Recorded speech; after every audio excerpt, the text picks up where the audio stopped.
Hello નમસ્કાર મિત્રો, દરેકનું હાર્દિક સ્વાગત છે મિત્રો ધોરણ 9 વિષય હિન્દી, જેની અંદર પાઠ નંબર 12 રાની મિત્રો સૌથી સંપૂર્ણ સોલ્યુશન કરીશું. તે પહેલા ચેનલમાં નવા છો તો ફટાફટ ચેનલને સબસ્ક્રાઇબ કરી તમારા મિત્રોને પણ અવશ્યપણે શેર કરી દેશો. ચાલો શરૂ કરીએ મિત્રો. પ્રશ્ન નંબર 1, निम्नलिखित प्रश्नों के उत्तर एक एक वाक्य में लिखिए.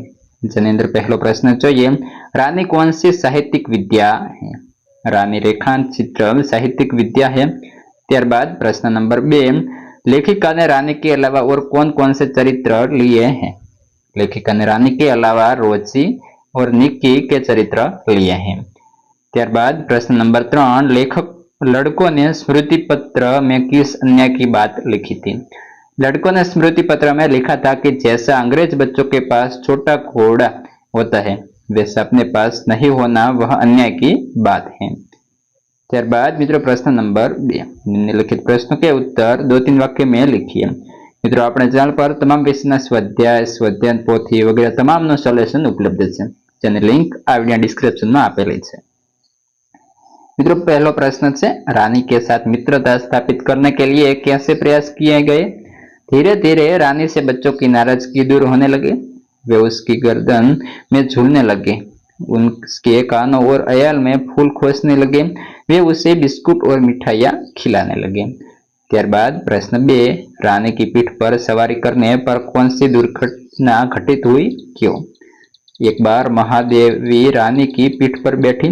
उसी समय उनके भाई ने अपने हाथ की पतली संठी रानी के पैर पर मार दी. इससे रानी बहुत तेज भागने लगी.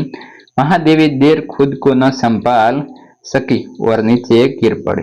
संटी लगने से रानी के स्वाभाविक पर चोट लगी और वह भागने लगी.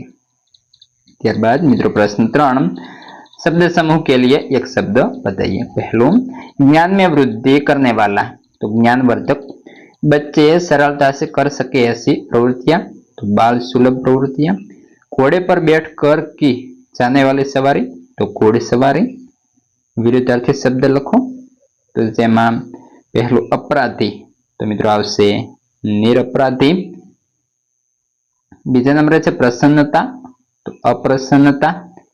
ત્યારબાદ દંડ, તો પુરસ્કાર. આ પ્રમાણે મિત્રો આપણું સંપૂર્ણ સોલ્યુશન અહીં કમ્પ્લીટ થાય છે. હવે આગળના પાઠનું અને અન્ય વિષયનું સોલ્યુશનની લિંક આ વિડિયો ડિસ્ક્રિપ્શનમાં મળી જશે.